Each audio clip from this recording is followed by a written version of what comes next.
જિલ્લામાં છોટાઉદેપુર મુકામે 2026નો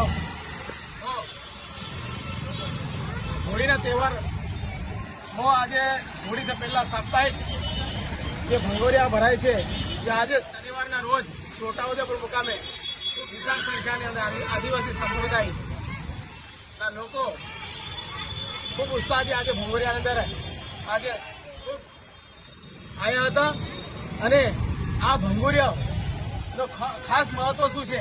આ ભંગોરિયો એટલે ભૂતકાળમાં પ્રાચીન સમયની અંદર જે આદિવાસી રાજાઓ હતા એની અંદર જે કાસુમોરા જેવા રાજા હતા, કાસુમોરા જેવા રાજાઓ હતા, ભીલાલા જે રાજા ભોજ વખતે આ જે ભંગોરિયા ભરાવાની પ્રથા ચાલુ થઈ હતી.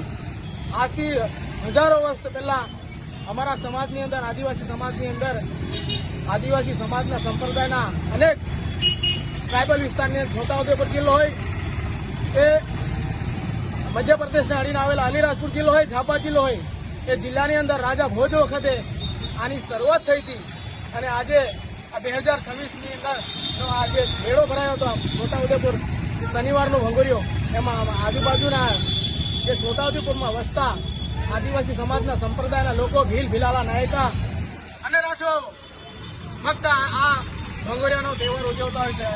તો આ સમુદાય એક સંગઠન હોય છે અને એ સમુદાય એકબીજાના મેળાવડો કરીને એકબીજાને ખુશીનો માહોલ મનાવતા હોય છે. એ હોળીના તહેવારના અગાઉ સાપ્તાહિક 7 દિવસની અંદર અનેક વિસ્તારોની અંદર જ્યાં હાટ બજાર ભરાય છે, રૂરલ હાટો હોય છે, ગામડાઓની અંદર પણ ઘણા બધા હાટો ભરાય છે, ત્યાં પણ ઘણા બધા આ મેળાઓ થતા હોય છે.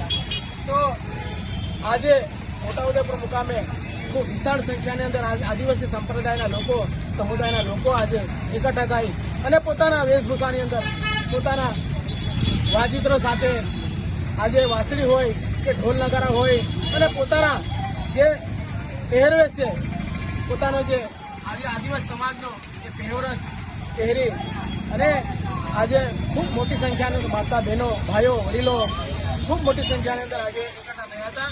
અને આવી જ રીતે હર હંમેશા દર વર્ષે આ અમારા સમુદાય આ તહેવાર ઉજવતો હોય છે. તો ખુશીની વાત છે કે આજે ખૂબ સારી રીતે આ ભંગોરિયાની અંદર લોકો મોટી સંખ્યાની અંદર આવ્યા અને એમને પણ અમારા હોળીના તહેવાર નિમિત્તે ખૂબ અમે શુભેચ્છા પાઠવીએ છીએ.